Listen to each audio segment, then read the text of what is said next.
성경 말씀을 봉독합니다. 마태복음 10장 24절부터 28절까지입니다. 제자가 그 선생보다 또는 종이 그 상전보다 높지 못하나니 제자가 그 선생 같고 종이 그 상전 같으면 조카도다. 집 주인을 바알세불이라 하였거든 하물며 그 집 사람들이랴. 그런즉 저희를 두려워하지 말라. 감추인 것이 드러나지 않을 것이 없고 숨은 것이 알려지지 않을 것이 없느니라.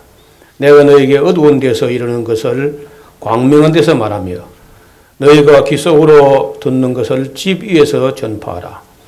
몸은 죽여도 영혼은 능히 죽이지 못하는 자들을 두려워하지 말고 오직 몸과 영혼을 능히 지옥에 멸하시는 자를 두려워하라. 참새 2마리가 한 아사리온에 팔리는 것이 아니냐. 그러나 너희 아버지께서 허락지 아니하시면 그 하나라도 땅에 떨어지지 아니하리라. 아멘. 예, 우리 종교개혁 500주년을 맞이하면서 개혁의 역사를 쭉 살펴왔는데 꽤 시간이 많이 걸리네요, 보니까. 그동안 우리가 따로 교회 교육 중에 교회사 같은 그 시간이 없기 때문에 거의 우리가 잘 모르는 그런 일입니다. 그래서 이번에 좀 진도가 나갈 줄 알았는데 그렇게 빨리 못 나가서 여기까지 왔는데 지금 현재 우리가 우리 교회가 가지는 그런 조직이나 또 신학이나 교리나 신앙 고백이나 여러 중요하게 여기는 것들이 있는데 12신조를 비롯해서 이것이 이제 제정된 것은 독일에서 출발하고 또 스위스로 이렇게 프랑스로 거쳐가지고 영국에서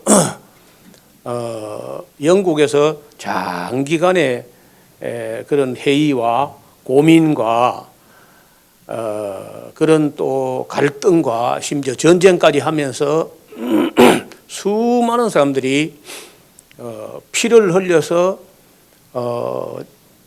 세운 그런 우리가 신앙 고백서를 가지고 있는 겁니다. 그래서 우리가 지금 여러분 각 가정마다 가지고 내가 있으면 좋겠다고 했던 그 헌법책 뒤에 보면은 웨스트민스터 신앙 고백서가 있고 그 요리문답이 있고 12신조가 있습니다. 그걸 보통 그 교회마다 잘 안 가르쳐서 우리 교회 성도들도 초창기에 와서 이 교회 개척할 때 오신 분들은 그걸 배웠지만은 중간에 오신 분들은 거의 공부를 안 하셨을 거예요. 그래서 이번 기회에 다시 한번 그 책을 꺼내 가지고 한번 공부를 해 보십시오. 왜냐하면은 전에 성경을 모를 때는 그걸 봐도 그게 얼마나 가치가 있는 것인지 중요한지 잘 인식을 못해요. 그런데 우리가 성경을 이만큼 이제 창세기부터 계시록까지 2번씩이나 공부를 했기 때문에 지금쯤 읽어보면은 이분도 정말 대단하게 공부를 했구나. 그 교리 공부를 어느 정도로 했냐면은 이 사람들이 목사가 130명 그리고 장로가 한 30명 해가지고 120명 하여튼 151명의 학자들이 모여가지고 5년 동안 회의를 했는데요. 그 종교회의, 다시 뭐 교리 제정을 위해 회의를 하는데 1163회를 모였습니다. 회의를. 여러분 한번 여쭤봅시다. 회의하면 즐거워요, 피곤해요? 네? 회의치고 즐거운 회의는 거의 없습니다. 그러다가 논쟁까지 곁들여봐. 교리 논쟁까지 하면서 신경전을 겨루면서 회의를 하게 되면은 회의 아마 한 2-3시간만 하고 나면 다시 회의 안 하면 싶을 거예요. 그런데 나는 참 국회의원들 보면 존경스러워요. 정기국회 하면 뭐 며칠이 지금 90일은 그리 하죠. 어떻게 앉아 있을까? 그 무슨 엉덩이에 은사가 있어야 돼. 그래 앉아 있으려면은. 그리고 뭐 또 수시로 임시국회하고 또 무슨 뭐 얼마나 회의가 많습니까? 그래서 그 회의를 잘하는 사람은 정말 위대한 사람이다. 그런데 인류 역사상 웨스트민스터 종교회의만큼 긴 회의는 없었던 것 같아요. 5년 동안에 걸쳐서 1163회를 모였다고 하니까 오전 9시쯤 모여가지고 회의에 들어가서 오후 한 3시까지 회의를 하는데 그 회의에 들어갈 때는요, 항상 선설해요.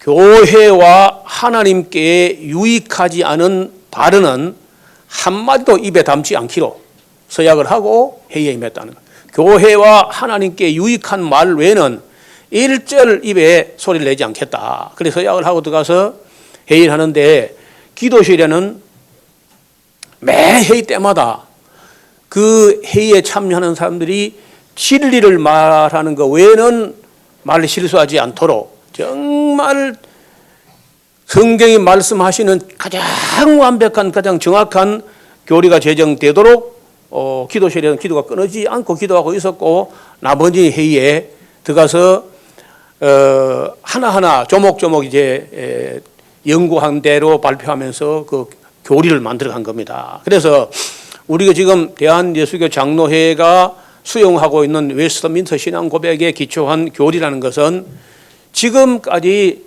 성경이 기록된 이후로 가장 성실하고 가장 정확한, 정직한 그런 교리라는 걸 우리가 긍지라도 갖고 있어야 돼요.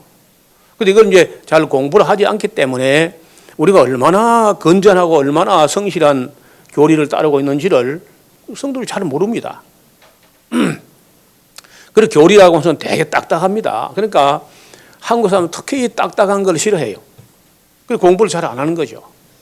또 별로 안 좋아하니까 목회자도 또 가르칠 마음도 별로 없고 해가지고 이 교리 공부가 너무 부실하게 되었고요. 그리고 교리 공부를 부실하게 하다 보니까 이단 사이비가 또 많이 나온 겁니다. 그래서 이제 현재 우리가 루터가 종교개혁의 기치를 들었지만은 우리는 지금 루터를 따르는 게 아니라 존 칼빈이 연구하고 정리한 것을 기초로 해가지고 웨스트민스터 신앙고백서가 나왔는데 거기에 거의 맞추는 완전히 100% 일치가 되지 않지만은 큰 틀에서는 거기에 맞추어서 우리가 교회를 꾸려나가고 또 진리와 교리를 그렇게 정립을 해놓은 걸 따르고 있는 겁니다.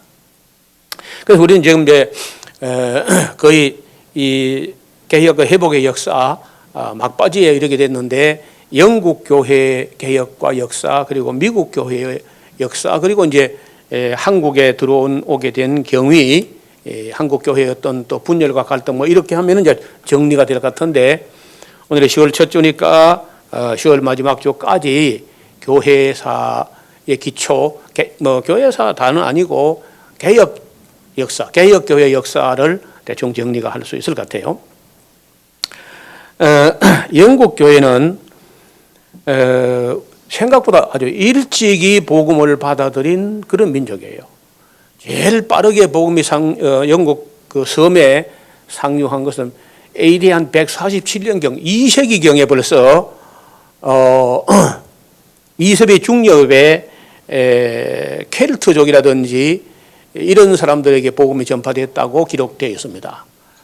그리고 아일랜드 쪽은 한 4세기, 5세기경에 전파되고 잉글랜드 쪽은 6세기, 아니 7세기 AD 한 600년경에 잉글랜드 쪽에 들어가서 그래서 종교개혁 역사가 일어날 때 벌써 그 영국 교회라는 것은 최소 전통이 1000년에서 1400년 이상.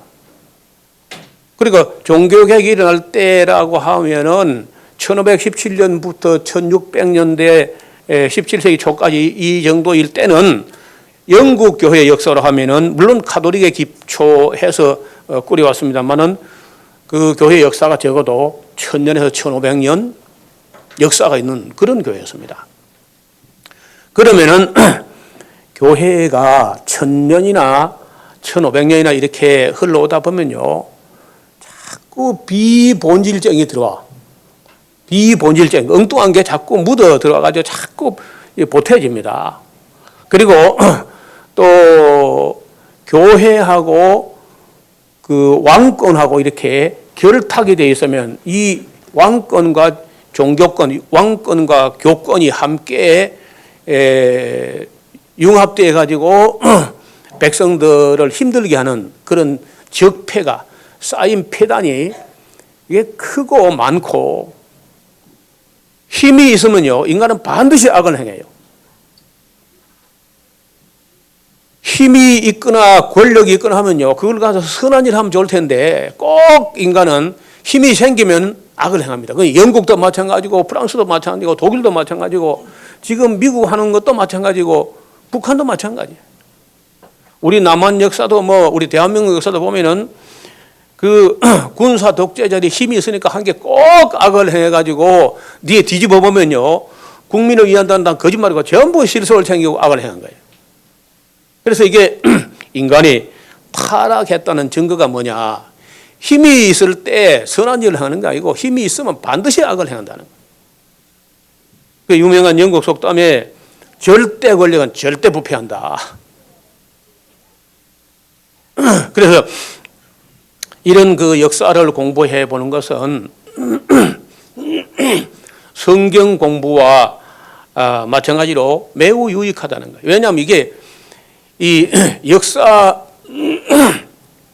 역사라고 하는 것이 그 하나님의 예정한 뜻이 이루어져 가는 과정이고, 또 한편은 하나님의 뜻이 이루어지지 못하게 회방하는 과정이 역사로 이어져 있기 때문에 이걸 잘 공부하면은 우리가 옛사람들이 잘못한 걸 우리가 되풀이하지 않을 수 있고, 또 어떻게 할 때 회복되고 개혁되었느냐 하는 것도 이제 역사를 통해서 우리가 배우게 됩니다.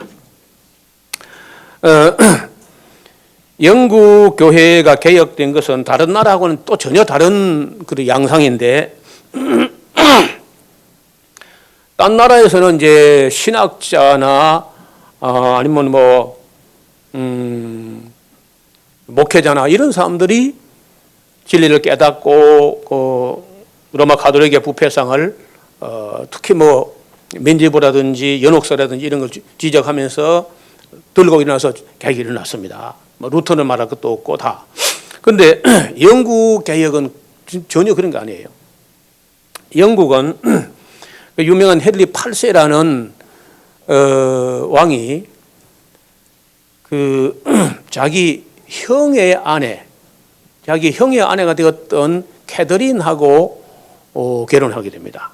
그래도 나이가 6살인가 위일 거예요, 아내가. 그리고 형수하고 이제 결혼을 한 겁니다. 근데 형수하고 결혼을 하는 게 별로 즐거운 일은 아니지만은 구약에 보면 또 그런 법이 있기도 하잖아요. 형이 만약에 후사를 두지 못하고 형수 홀로 남았을 때 동생이 그 형수의 방에 들어가서 그 후사를 있게 한다, 그런 법이 있긴 했거든요. 그게 그렇게 그 절대적인 법은 아니고, 그 중건동 시대의 하나의 사회 인습법처럼 이렇게 이어오던 건데, 어쨌든 그렇게 해서 그 헨리 8세가 결혼했는데, 그래서 그 내면을 우리가 속속들이 잘 알지 못하지만은, 일단 그 헨리 8세가 캐서린하고 이제 관계가 틀어지게 된 것은 아들 컴플렉스가 있어요. 헨리 8세가 아들이 없는 거예요. 딸 하나 낳고 아무래도 아들 못 낳게 되니까 여기에 대해서 이제 이거는 잘못된 결혼이다 이렇게 하면서 그 자기 아내하고 이혼할 구실을 찾는데, 이제 그 다른 구실이 없으니까 아들 못 낳는 걸 가지고 이제 이혼하려고 하는데, 로마 교황청에서 그걸 허락을 안 해요. 그때는 각 나라의 왕들이 그 이혼하려면 교황청 허가가 나야 돼요. 근데 절대 이제 그 교황청에서 허락하지 않는 게, 그 당시 막강한 힘을 가지고 있던 그 가톨릭 나라 중에 가장 강력한 나라가 스페인이죠, 스페인. 이 나라의 공주를 영국왕 헨리가 데려왔기 때문에 스페인에서 만약에 공주를 자기 나라 공주를 버렸다 하면 바로 전쟁 날 것 같기도 하고 교황청에서는 또 그걸 허락했다가는 스페인이 교황청으로부터 떨어져 나가거나 아니면 후원을 안 하거나 하는 이 큰 부담 때문에 뭐 헨리 8세 당신 하나가 참는 게 낫다 하고 이제 교황청 허락을 안 한 거예요. 근데 이 헨리 8세는 그때 앤 볼레인이라고 하는 정말 아리따운 그 아가씨를 하나 보고 이미 다 마음을 뺏겼어요. 그래서 뭐 기어이 이제 이혼을 하려고 하는데 그때 그 이혼할 수 있도록 도와준 사람이 지난번에 우리가 잠깐 언급했던 토마스 크랜머라는 사람이에요. 토마스 크랜머라는 사람이 성경을 또 인용합니다. 성경을 인용해가지고 형수하고 결혼을 시켜놨는데 또 성경을 이용해가지고 인용하면서 형수하고 결혼한 건 잘못된 것이다 하는데 그게 레위기 20장 21절에 누구든지 그 형제의 아내를 취하면 더러운 일이라 그러니까 그 형제의 하체를 범하였나니 그들이 무자하리라 그렇게 되어 있거든요. 이걸 딱 갖다 대면서 그래서 이 결혼은 무효라고 이제 해가지고 교황청하고 관계를 잘라버리고 영국 교회는 내가 교황이다. 이걸 이제 이른바 수장령이라 수장령 왕의 수장령. 교황을 배반해버리고 관계 잘라버리고 헨리 8세 자기가 영국 교회의 우두머리다. 이렇게 나오는 거예요. 그때 그 도와준 사람이 토마스 크랜머라는 신학자가 아주 개혁적인 인물인데 아까 이 구절을 레위기 20장 21절을 갖다 대면서 그 형제의 아내를 취하는 더러운 일이다. 그가 그 형제의 하체를 범했기 때문에 그들이 무자하리라. 그거 보라고 말이야. 이래서 아들이 없는 거라고.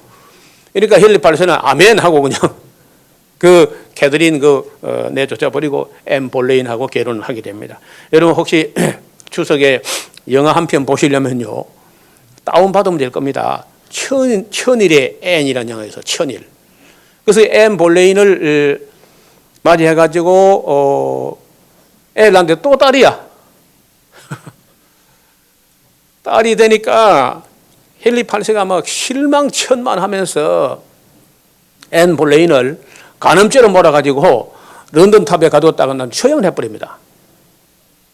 참. 그리고 이제 세 번째 세이모어라는 또 여자를 맞이해가지고 이제 아들 하나 낳아요. 아들 하나. 근데 그 아들이 이제 그 헨리 8세 뒤를 이어서 왕이 됐는데 10살 때 왕이 됐거든요. 10살 때. 그리고 6년 동안 왕위에 있다가 폐결에 걸려 죽어버립니다. 또 이거 에드워드 6세라고 하는데 참 이렇게 이제 그 대가 끊어져 버리니까 에드워드 6세가 16살짜리가 죽어가면서 자기 사촌 누나가 자기 뒤를 이어서 왕이 됐으면 좋겠다 이렇게 유언을 남겼는데 그 누나를 데려다가 왕에 세웠는데 그때 그 이전에 의회에서 결정한 법이 있었어요. 제3차 왕위 계승권이라는 법이 있었는데 1차는 뭐 후계자 바로 직계 자손 뭐 이렇게 해가지고 형제 사촌 이렇게 막 나가는데 그래 보니까 그 잘못된 거예요. 그 유언한 게 잘못된 것이고 결국은 그 메일이라고 하는 첫 번째 헨리 8세가 첫 번째 보인 캐더린이 낳은 그 메일이라는 여자가 그 순서상 법에 딱 맞는 거예요. 그래 그걸 다 알고 또 들고 나가지고 메일이라는 여자가 이제 왕이 됐습니다. 근데 이 사람은 완전히 그 자기 어머니가 얼마나 서럽게 버림받았는지를 알았기 때문에 자기 어머니 복권부터 먼저 하고 그리고 그 영국 국교회를 만들었던 헨리 8세가 만드는 영국 국교회를 뒤집어 엎어가지고 다시 카톨릭을 만들어버립니다. 그리고 그때 그 자기 어머니를 반대했던 수많은 사람을 잡아 죽이는데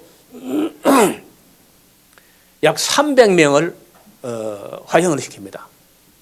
그리고 수만 명을 고문하고 핍박하고 한 800여 명은 유럽 대륙 쪽으로 도망을 가버리고 그래서 얼마나 이 여자가 피를 많이 흘렸는지 별명이 블러드 메리라고, 피의 메리다. 근데 그 여자가 그렇게 악한 피의 정치를 하고 5년 만에 또 죽어요. 5년 불과. 길게 하도 못하면서, 길게 살도 못하면서 그렇게 많은 사람을 죽인 거예요. 그걸 이제 보자 그 영국 사람들은 카톨릭이라는 게 이리 악하구나 해가지고 이제 그 영국 사람 신앙들이 막 굉장히 혼란스러워지고 이른바 카톨릭이가 안 되겠다 해가지고 이제 그 스코틀랜드 쪽에 약간 그래 자리를 잡아가는 장로교회 스타일, 칼빈의 스타일 이걸 이제 받아들여야겠다 해가지고 받아들이려고 하는데 이제 그 카톨릭 세력이 없어진 게 아닙니다. 그냥 남아 있고 또 이제 이 청교도 세력이 또 나타나고 하니까 이제 갈등이 생기는 거죠. 그러니까 그 갈등으로 얼마나 많은 죽은 사람이 아무도 몰라요. 그때는 뭐 지금처럼 인구 조사 이런 게 정확하지 않았기 때문에 그냥 막 죽이고 또 죽이는데 종교 문제 때문에 얼마나 많은 피를 흘리고 영국 땅에서 아마 종교 문제 때문에 피를 흘린 게 독일하고 영국이 제일 많이 흘린 것 같습니다. 그리고 스위스도 사람들을 막 죽이고 네덜란드도 막 신앙이 다르다고 해서 사람을 죽이고 막 이런 일이 독일도 있었고 스위스도 있었고 영국도 있었고 네덜란드도 다 있었거든. 유럽 전체가 종교 문제 때문에 개혁이라는 것은 좋은데 그럼 개혁을 하려고 할 때 그러면 개혁하는 진리가 옳은가 우리가 다 따라가자고 카톨릭 따라오면 되는데 안 따라오고 반드시 군대를 가지고 소탕 작전을 벌이니까 저쪽은 칼을 들고 오는데 이쪽은 뭐 맨손 가지고 못 나가니까 같이 칼을 들면 이제 전쟁이 벌어지고 피가 흘려지고 수많은 사람이 죽었습니다. 그럴 때 유럽에서 분위기가 극단적 평화주의, 절대로 칼을 들어서는 안 된다. 종교가 다르든 어떻든 간에 심지어 무신론자라 할지라도 종교 문제 때문에 사람을 죽여서는 안 된다 하는 사람들이 소수지만 있었습니다. 그리고 이 전체주의가 이거 안 되겠다. 이 교회하고 정치가 하나로 뭉쳐가지고 악을 행하니까 이건 막을 수도 없다. 그래서 이제 소위 말하는 분리주의라는 말이 싹 트게 됩니다. 그때 이 분리주의는 때로는요 무정부주의로 오해를 받아서 또 처단당하고 이단자라서 또 처단당하고 하니까 뭐 말만 삐끗하면 또 이제 함부로 오해해가지고 막 정죄하고 단죄하고 죽이고 이렇게 벌어지는 거예요. 이럴 때 이제 정말 의식 있는 사람들 가만히 지켜보면서 그 정치하고 종교가 분리되는 게 맞다 하는 쪽으로 이제 가닥을 잡아가는데 이런 사람들의 사고는 그 당시로서는 항상 급진적, 급진보적인 너무 진보적이어서 그 시대의 종교나 그 시대 정치인들이 감당을 못할 만큼 진보적이다. 그런데 지금 와서 보면 맞거든요.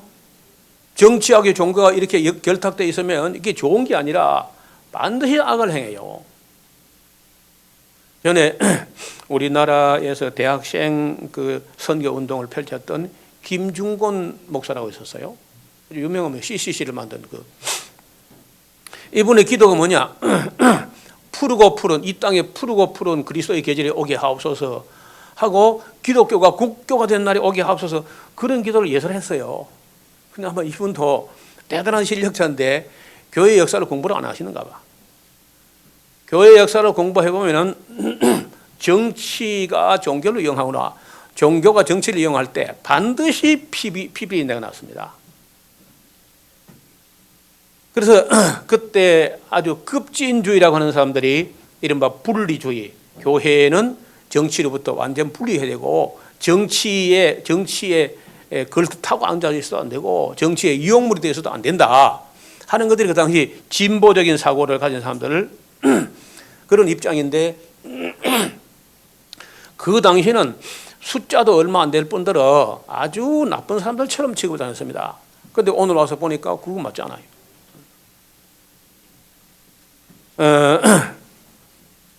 그래서 헨리 8세의 개혁이라는 것이 교리나 이런 것 때문에 아니고 자기가 아들이 없는 것 때문에 아들 낳겠다고 앤 볼레인과 결혼하기 위해서 캐들이라는 그 첫 번째 부인하고 이렇게 이혼을 하면서 이혼하기엔 구실로 가톨릭과 단절한 데서 이제 개혁이 시작돼서, 그러니까 사실은 개혁을 위한 열망은 있었는데 로마 가톨릭이라는 거하고 1,000년 그 이상을 연결되어 있던 나라가 하루아침에 그걸 끊어버리고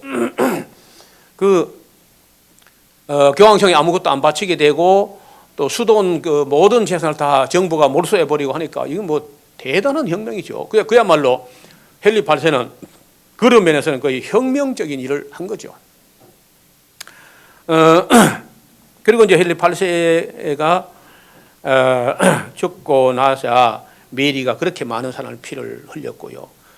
그리고 나서 이제 메리 다음에는 죄송합니다.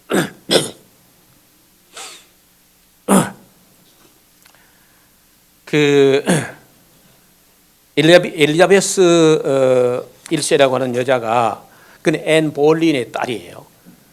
엘리자베스는 자기 어머니를 어릴 때 여의고 굉장히 아마 그 강하고 그 독하게 이렇게 큰 것 같아요. 그래서 의외로 그 과단성 있게 정치를 했는데 그 때가 영국에서 굉장한 부흥이 일어나게 되고요.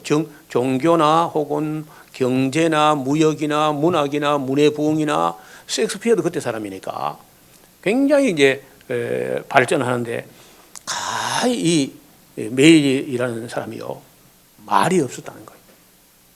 근데 뭐 그 남자들이 쩔쩔매 그 25살짜리 처녀왕이, 그리고 엘리자베스는 영국과 결혼했다는 말이 거기서 나온 겁니다. 얼마 전에 뭐 박근혜는 대한민국 결혼했다고 결혼식도 안 했는데 이제 그런 말이 이제 그 영국에서 나온 걸 이제 그렇게 패러디한 소리죠.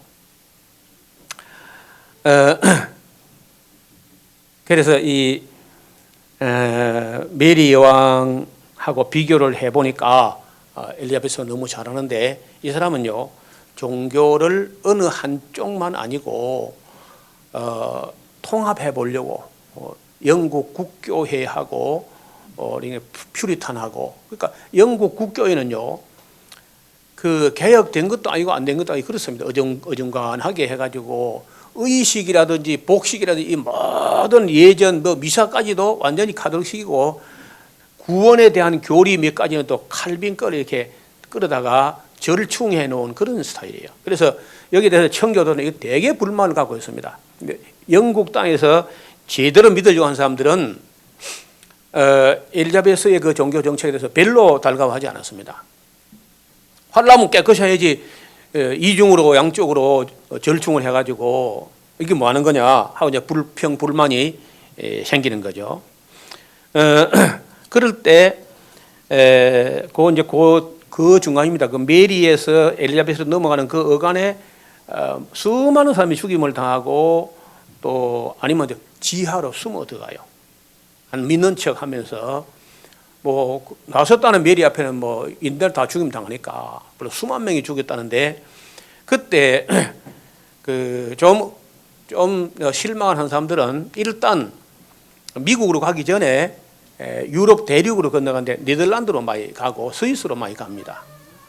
그리고 스트라스부르로 가기도 하고 유럽 본토로 이제 막 갔는데 가지 않고 그 나라 안에서 개혁을 추진해 나가겠다 하는 사람들이 몇 사람 있는데 지난번에 제가 말씀드린 토마스 크랜머하고 휴 라티머, 니콜라스 리들리 이런 사람들은 이제 남아가지고 나가버리면 어떡하냐?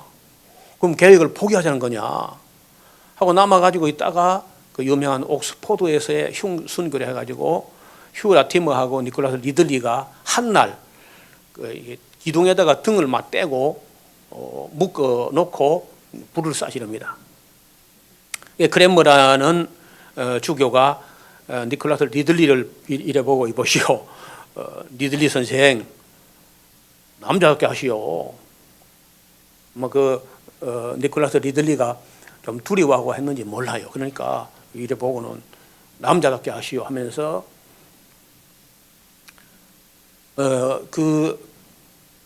이 휴라티머라는 그 주교하는 말이 리들리 선생 우리는 은혜를 입은 거요. 오늘 하나님의 은혜로 우리는 아무도 끄지 못할 영원한 촛불에 불을 땡기게 된 거요. 이렇게 하면서 의연하게 화형으로 순교를 합니다. 기념비가 영국에 있다. 제가 가보지 못했는데요. 그래서 이걸 보고 이제 이 두 사람이 순교하는 걸 보고 그리고 너무 많은 고문 앞에 토마스 크랜머가 얼마나 고문했는지 모르지만은 7번이나 번복을 해요. 자기 신앙을 개혁 신앙을 포기하겠다 해놓고 난 포기할 수 없다 하고 또 포기하겠다 해놓고 또 고문하면 또 포기했다 난 포기할 수 없다 이렇게 마지막에 아까 말씀 휴라티머하고 니콜라스 리들리가 순교하는 걸 보고 내가 저 사람들만 또 못한단 말인가 아마 그런 생각을 했는 것 같아요. 그래서 자기도 나는 내가 지난번에 철회했던 걸 다시 번복한다. 나는 개혁신앙을 포기할 수 없다. 해가지고 이제 역시 화영장으로 가서 그 앞에서 가장 원망스러운 게 이 오른손이다. 내가 내 신앙을 개혁신앙을 포기한다는 그 사인을 이 손을 가지고 이렇게 했으니 이 손부터 죽어야 된다면서 자기 살아있는 채로 먼저 오른손부터 불에 넣어가지고 태우면서 그 수많은 사람의 심금을 울리게 되고 영국 사람 마음에 영원히 지울 수 없는 큰 흔적을 남기게 됩니다. 이 세 사람의 순교를 그 유명한 옥스포드의 순교라고 하는데 자, 진리를 위해서 지금 우리가 가진 이 교리나 진리를 위해서 이렇게 싸워서 피를 흘리면서 지켜낸 겁니다. 가톨릭은 이미 완전히 이제 버림받았고 거기서 그 영국 국교회 그러니까 절반쯤 개혁한 것도 마땅치 않다고 생각하는 사람들이 이 청교도들이에요. 퓨리탄이라고. 그리고 이제 그 당시에 이제 아무래도 번복을 하고 또 번복하는 거 보니까 그리고 이 엘리자베스가 들어섰을 때도 완전한 개혁은 안 하고 영국 국교회를 그대로 그 반쯤 개혁한 걸 고집을 하니까 희망이 없다 하고 이제 유럽으로 건너갔다가 유럽으로 건너간 사람들하고 영국에서 몇몇 사람이 모여가지고 1620년에 메이플라워를 타고 이제 미국으로 건너갑니다. 그게 왜 미국으로 건너가느냐? 이 사람들은요 새로운 나라를 만들게 간 게 아니라 나라 없는데 나라가 있으면 반드시 왕이 있어요. 왕이 있으면 꼭 종교를 이용해가지고 사람들을 괴롭힌다는 거예요. 이런 더러운 나라, 이런 피곤한 나라에 살고 싶지 않다. 그래서 나라도 없고 가톨릭도 없고 국교회도 없는 곳, 아무도 간섭하지 않고 우리가 성경만 보고 하나님만 쳐다보고 살 수 있는 땅을 찾아가자. 모든 기득권을 다 내려놓고 그리고 이제 미국으로 간 사람들이 한 102명 정도가 미국 땅에 도착한 거죠. 아까 말씀드린 그 피에 메리라는 여자가 이제 이렇게 5년 정도 하다가 이제 죽고 엘리자베트 여왕이 들어섰는데 대단한 정치를 한 것 같습니다.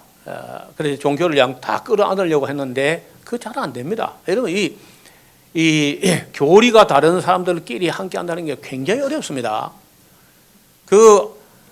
몇몇 사람들은 그 에큐메니칼하게 좀 약간 달라도 다 수용하고 다 수용하는 쪽으로 하자 하는 사람이 그때부터 있었으나 이상이지 현실에서는 그게 거의 어렵게 됩니다. 종교가 안 맞으면요 주일마다 가서 고문을 당해야 돼. 안 맞는 설교를 계속 들으니까 괴롭다는 거예요. 말도 안 되는 소리를 하니까. 그래서 당시에 정말 정직하고 바른 하나님 말씀을 전하는 사람들이 있었는데 그렇다고 그 사람 다 따라갈 수 없으니까 그거 종교 갈등이 이만저만이 아니었어요.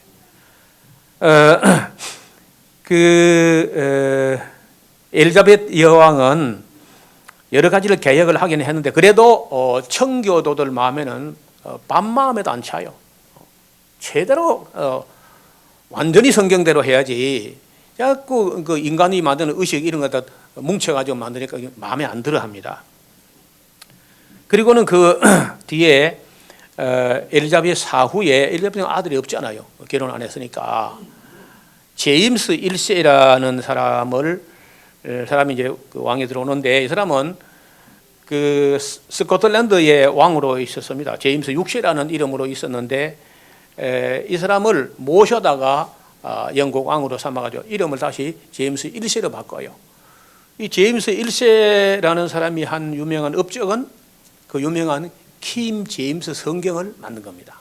그때 그 업적이라면 그 하나밖에 없는 것 같아요. 다른 거 뭐 별로 한 게 없고.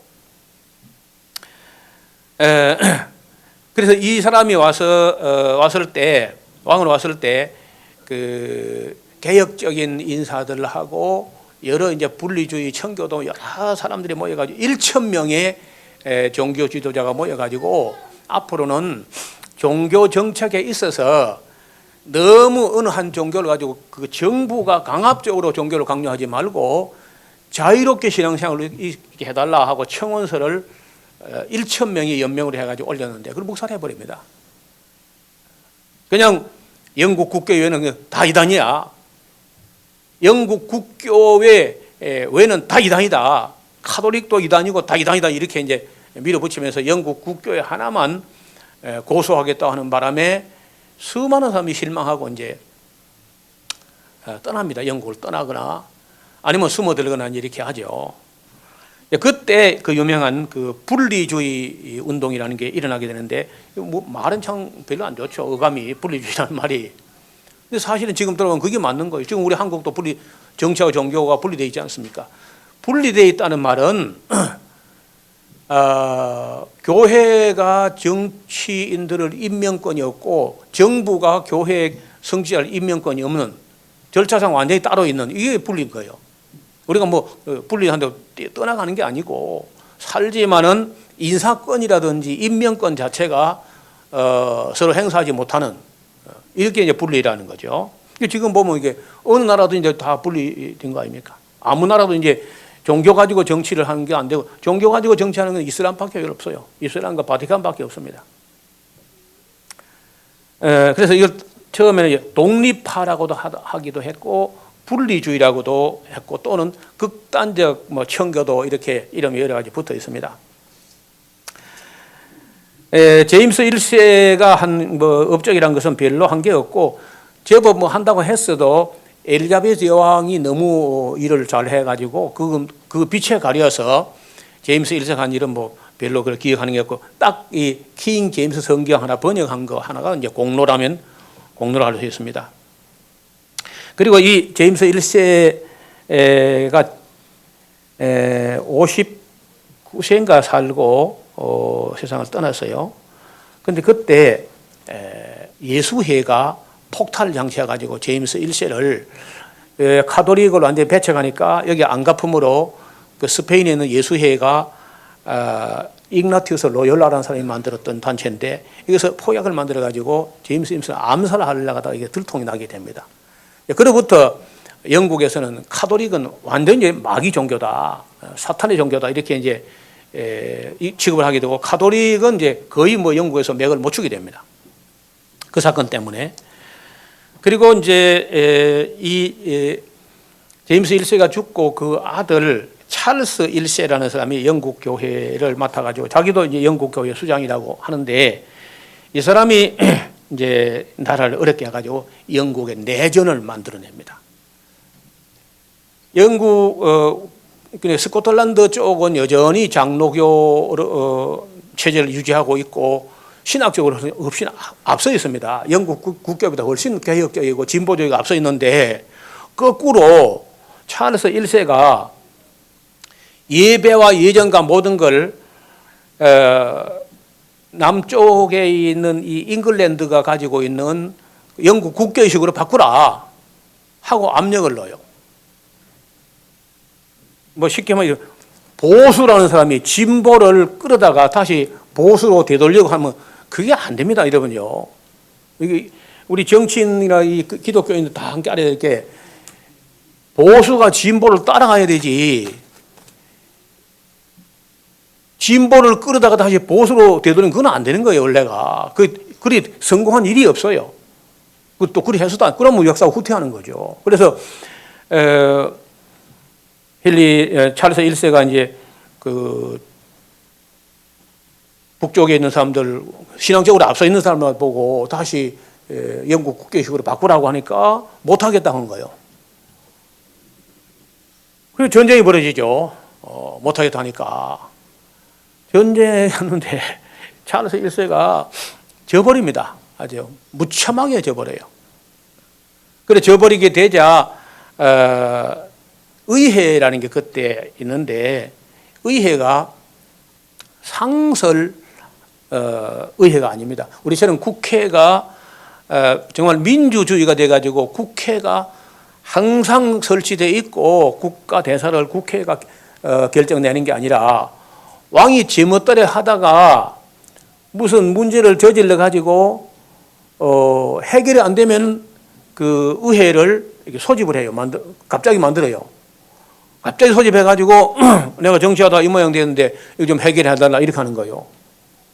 그리고 우리를 내팽개칠 때 언제 하고 어려울 때마다 우리 찾냐 하니까 이제 이 왕당파와 의회파가 항상 충돌하는데 왕은 어려울 때는 그 국가 지도자, 국민 지도자 의회의원들 소집해 가지고 뭐 부탁을 하고 그리고 그 문제 해결되면 바로 또 의회를 강제로 왕권을 해산해 버립니다. 이것이 영국 역사의 큰 오점이라고 해서 그것 때문에 이게 이 왕정을 없애야 된다. 그 왕정을 없애야 하는 사람이 그 유명한 올리버 크롬웰이라는 사람이에요. 여러분 이렇게 해서 수차례 걸쳐서 그 찰스 1세가 이래저래 망령 띠선질을 하고 문제를 터져놓고는 국민들이 세금을 거둘 수 있게 의회가 동의해달라, 나서달라 이래 가지고 이제 세금 걷어가지고 이제 그렇게 주면은 숨쉴만 하면 또 의회를 해산해 버려요. 그리고 의회 의원들은 어이가 없는 거죠. 항상 왕을 도왔는데 토사구팽 당하니까 그 얼마나 기분 나쁘겠어요. 그래서 나중에 여러 차례 중에 이제 한 번은 그 의회 의원들이 왕에게다가 권리 청원을 합니다. 우리가 세금 걷어줄 테니까 여기 사인하시오. 그 사인이 뭐냐면요. 그 유명한 권리 청원이라는 건데 1628년에 소집된 잉글랜드 의회가 국왕에게 요구한 청원서인데요. 그는 아주 오래 그 1215년에 제정된 마그나 차르타라는 그 하고 뭐 비슷한 얘기인데요. 첫째, 국왕은 의회 동의 없이 절대 세금을 징수할 수 없다. 둘째, 개인의 집에 병사를 숙박시킬 수 없다. 그러니까 전쟁하다 보면요, 전쟁터 나가서 군인들이 잘 데가 없잖아요. 그러면 민간인 집에 군인이 가서 집어넣어 재우는 거예요. 그런 거 민폐가 어떠하겠습니까, 그거. 그러니까 이제 그거 절대 안 된다.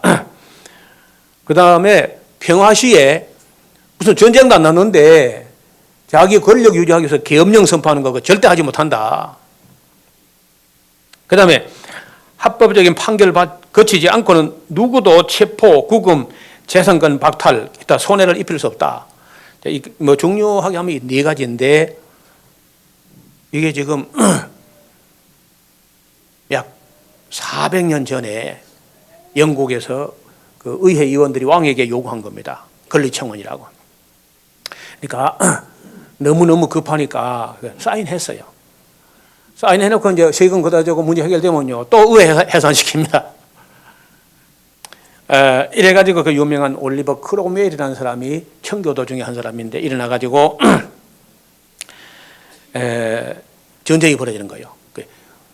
찰스 1세라는 왕당파하고 또 의회파라는 올리버 크롬웰하고 이제 전쟁을 해가지고 이 전쟁에서 올리버 크롬웰이 체포돼가지고 어느 섬에 유배가 돼요. 근데 거기서 또 나와가지고 전쟁을 벌이다가 체포돼가지고 처형을 당합니다. 왕이. 찰스 1세가 이제 처형을 당하게 되니까 그때부터 올리버 크롬웰이 호국경이라고 하는 그런 직함으로 영국을 통치하는데 뭐 처음에 잘했는데 저 역시 힘이 생기다가 또 이제 너무 하는 거예요. 올리버 크롬웰 하면 아주 유명한 그런 사람인데 이 사람이 대체 영국 사람은 술도 먹으면 안 되고 담배도 피우면 안 되고 잔치도 하면 안 되고 회식도 하면 안 되고 파티도 하면 안 되고 춤도 추면 안 되고 너무 철저하게 마치 모든 나라를 수도원처럼 만들어가지고 숨도 못 쉬게 하니까 또 사람들이 은근히 반발해요. 그러니까 군사 독재라는 오명을 남기게 됩니다. 아무리 잘했어도 그 뒤에 이어지는 정치 자체가 그 국민을 편안하게 아름답게 하지 않고 강압적으로 하니까 옳은 또 강압적으로 하니까 이제 차라리 찰스 1세가 더 낫다 젠장 그때 찰스 2세라는 사람은 그 프랑스로 도망을 갔다가요. 올리버 크롬웰이 죽고 나니까 다시 찰스 2세를 자꾸 이름이 헷갈려가지고 제임스 찰스 2세를 다시 프랑스인을 모셔가지고 또 왕으로 세워요. 그러니까 이 찰스 2세가요, 자기가 이제는 올리버 크롬웰이 없는 영국 땅에서 내가 왕으로 회복됐다 하니까 이걸 복고라 해요. 복고. 왕정이 복고되니까 막 기고만장해가지고 막 맨날 첫날 술 마시고 퍼마시고 파티하고 막 이런 짓 하는 거예요. 그래가지고 나중에 그 유명한 명예혁명, 무혈혁명이라 해가지고 이걸 쫓아내 버립니다. 여러분 이렇게 하는 가운데 아까 그 찰스 1세하고 내전이 벌어져 그럴 때 종교 문제 때문에 이렇게 영국 땅에서 내전이 벌어져 되겠느냐 해가지고 그 웨스트민스터 사원에 아까 말씀드린 그 유명한 종교회의가 5년에 걸쳐서 진행되는 그런 회의가 열린 거예요. 그리고 그 1163이나 모여가지고 우리가 어떻게 믿어야 되느냐, 어떻게 신앙생활 하는 게 맞느냐. 그러니까 여러분 집에 가서 그 웨스트민스터 신앙 고백이라는 걸 쭉 그 제목을 먼저 쭉 한번 보시고 그리고 12신조와 대소 요리 문답을 한번 보시기 바랍니다. 이것이 150명의 학자들이 모여가지고 그 중에 한 120명 정도는 목사들이고 나머지는 이제 학자들인데 모여가지고 5년 동안이나 모여서 그렇게 진지하게 성경에서 정말 진실한 것만 뽑아서 교류를 만들기 때문에 지금까지는 그보다 더 좋은 신앙 고백서가 나올는지 모르지만 아직까지는 없어요. 아직까지 우리가 지금 가진 그 교리 체계만큼 성경적인 없다 해가지고 우리가 대한예수교 장로회 신자가 된다는 것은 그 교리에 수용하겠다는 건데 문제는 그걸 안 읽어보고 수용한다니까 문제라는 거예요. 그걸 읽어보고 공부를 하려면은 아무리 해도 6개월 내지 한 1년 걸려요. 그 사람들은 5년씩이나 걸려서 만든 걸 갖다가 우리가 좀 1년이라도 공부를 안 해보고 너무 소홀히 하는 거죠.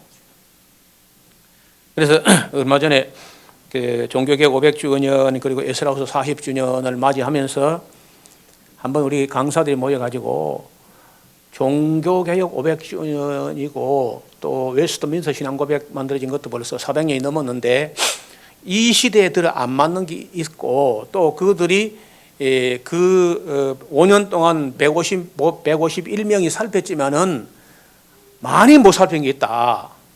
그걸 제가 정리해가지고 그리스도인의 오해와 진실이라는 책을 쓴 거거든요. 그래서 우리 에스라 하우스가 에스라 신앙 고백서를 하나 만들 필요가 있지 않느냐 해가지고 한국교회 성명할 필요가 있다.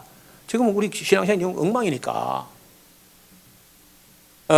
근데 그 안만 내놓고 이 5년이나 같이 뭐 해야 되는데 매일같이 아직은 엄두를 못 내지만은 언젠가는 그 안을 만들 거예요. 에스라 신앙 고백서 21세기에서 22세기를 내다보면서 우리가 정말 웨스터 신앙 고백서의 미흡한 부분까지 보완하고 또 잘못된 수정하면서 더 다듬어 가지고 실제 삶을 만들어내는 정말 완벽한, 뭐 완벽이라 하기는 좀 어폐가 있습니다만은 제가 볼 때는 많이 부족해요. 그래서 거기에 대해서 늘 마음을 가졌지만은 내가 내 분수를 알기 때문에 함부로 그런 일을 시작 못했지만은 제가 볼 때는 많이 고쳐야 됩니다. 여기가 지금 우리가 웨스트민스터 신앙 고백서가 만들어지기까지의 계율을 대략 정리한 건데 이걸 문건으로 만들어 가지고 홈페이지에 올려놓겠습니다. 여러분 쭉 공부를 하시고 또 교회사 중에서 종교개혁사 중에 또 영국교회 개혁사 이런 걸 정리하다 보면은 이게 완전 독자적으로 진행된 게 아니라 출발은 얀 후스, 보헤미아의 거위라고 하는 얀 후스로부터 시작을 해가지고 지금 이 웨스트민스터 신앙 고백이 나오기까지가 이제 원래 이 강의의 그 아웃라인 그 윤곽이었는데 그걸로 끝나면 또 안 되겠다 싶어서 그 청교도가 이제 미국을 가서 미국에서 어떻게 또 여러 종파형으로 갈라져 가지고 한국에는 어떤 교회가 어떤 선교사가 와서 어떤 말씀을 전해 가지고 오늘 우리 한국 교회가 이렇게 됐느냐 하는 까지 정리를 하려고 하는 것입니다. 그리고 이제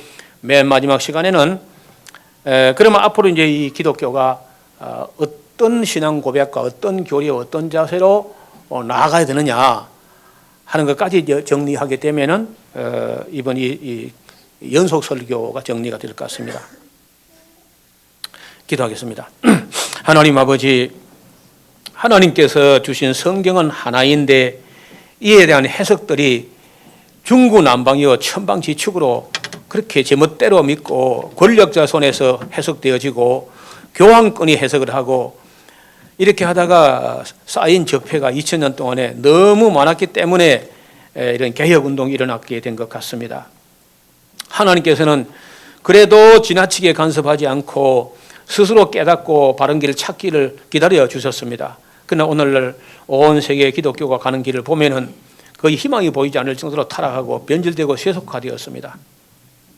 이제 우리가 종교개혁 500주년을 맞이하면서 다시 한번 지난 날들에 이 진리를 지키기 위해서 순교하면서 고문당하면서 이 진리를 지켜왔는데 우리가 공부도 하지 않고 그저 편하게 믿고 쉽게 믿고 열매도 없고 그리고 그 행위가 없는 선한 열매가 나타나지 않는 성화되지 않는 이런 모습을 보이면서 교회는 오늘 우리 사회에서 영향력도 없고 존재감도 없고 마치 마술 이런 소금처럼 길에 밟히는 수준에까지 이르렀습니다.